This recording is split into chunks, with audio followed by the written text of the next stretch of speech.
단기 임대하면서 제가 가장 많이 받는 질문이 뭔지 아세요? 다들 한 달에 얼마 벌어요? 이거부터 물어보시는데요. 청소하러 오시는 이모님, 인터넷 기사님, 방사진 촬영하러 온 사진 작가님, 심지어 집주인도 1박에 얼마예요? 한 달에 얼마 벌어요? 정말 궁금하신가 봅니다. 솔직히 말해서 이것만 신경 쓰다가 망하는 사람 많이 봤거든요. 많은 분들이 단기 임대를 처음 시작하게 되면 수익률이 얼마인지에 집착을 하게 되실 겁니다. 실제 운영을 할 때 어떤 점이 어려운지 모르고 시작했기 때문에 겉으로 보이는 수익률에만 신경을 쓰게 되는데요. 하지만 수익률만 신경을 쓰다 보면 정작 단기 임대 부업을 운영하는 데 있어 들어가는 시간이나 비용을 생각하지 못하게 됩니다.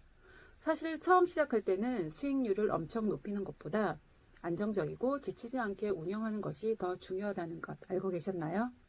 제가 직접 경험한 이야기를 들려드리면서 초보자가 세팅하기 가장 좋은 입문용 단기 임대 부업 방법 2가지를 소개해드리겠습니다. 첫 번째는 믿고 맡겼다가 망합니다. 이게 뭐냐면 청소 관리의 핵심인데요. 왜냐하면 진짜 어려운 건 수익률이 아니라 관리거든요.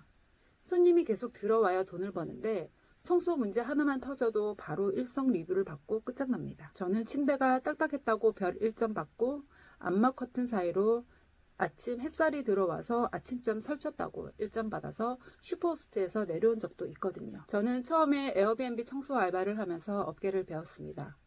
그때 깨달은 것이 있는데요. 청소를 이모님께 완전히 맡기는 것은 비추입니다. 제가 청소하러 갔던 중에서 관리가 안 되는 곳은 화장실 구석에 찌든 곰팡이가 있거나 심지어 이불에 얼룩이 없으면 사용했던 이불을 재사용하는 곳도 있었는데 완전 충격이었습니다. 꼭 1, 2주에 한 번씩은 직접 가서 고장난 것이나 부서진 것, 침구 상태 등을 확인해야 합니다. 이것이 예약률과 직접적으로 연관되기 때문인데요. 손님들은 잘 머물렀을 때는 그게 당연하다고 생각해서 후기를 잘 안 남기지만 뭔가 불편했거나 만족스럽지 못하면 100% 후기를 남긴다는 것을 잊으시면 안 됩니다. 진짜 화장실 곰팡이, 침구류 교체, 고장난 부분 체크는 필수입니다. 참아주는 손님은 없습니다. 100% 환불하고 후기도 대하 드라마가 따로 없이 진짜 리얼하게 남깁니다. 청소업체를 쓸 거면 사증 인증 필수로 증거사진 남겨놓으면 완전 도움됩니다. 2번째, 초보자는 이렇게 망한다. 이게 뭐냐면 위치 선정에 대한 실수입니다. 처음에는 공실 걱정 때문에 여기저기 흩어져서 방을 잡을 수 있습니다. 하풀이라는 강남에 하나, 홍대에 하나, 서울역에 하나 이런 식으로 오픈을 하게 되는데요. 월세와 관리가 효율적이면 안정적인 수익이 날 수도 있는데 처음 시작하시는 분들이라면 힘들 수 있습니다. 청소 알바 시절 이태원, 마포, 홍대, 서울역, 강남으로 오가며 일하면서 깨달은 것이 있습니다. 여러 지역에 한 개씩 오픈하는 것보다 잘 되는 지역 하나를 선정해서 여러 개를 오픈하는 게 훨씬 효율적이라는 건데요. 지하철 이동 시간과 체력이 만만치 않았고 거리 때문에 관리하기가 힘들 것 같았거든요. 그래서 저는 임장 갈 곳 리스트를 만들어서 돌아다니다가 한 곳을 선정했습니다. 처음에는 공실에 대한 염려가 컸기 때문에 우선 하나를 오픈하고 한 달 정도 지켜봤습니다. 그러다가 같은 건물에 하나 더 늘렸고 2달 정도 더 보다가 또 하나를 추가했습니다.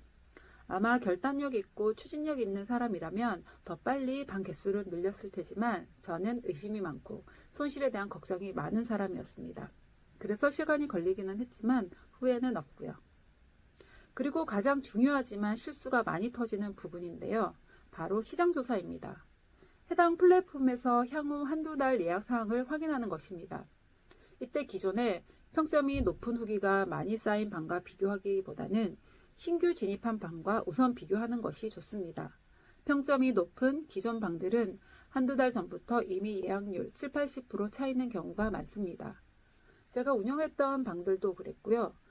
그래서 처음 시작하는 분들이 이것만 보고 막상 오픈하고 나면 예약률 50% 웃돌면 실망하고 힘들어질 수 있습니다. 시장 조사를 충분히 하지 않았을 때의 최악은 가격을 책정하는 것을 헤매고 방황하게 된다는 것입니다. 제 경험상 가격 책정하는 시기를 놓치면 그달은 공칠 수 있습니다. 그리고 보통 1, 2월과 8월이 비수기지만 지역 선정을 잘하면 비수기여도 늘 제가 정해놓은 마지노선 수입은 있었습니다.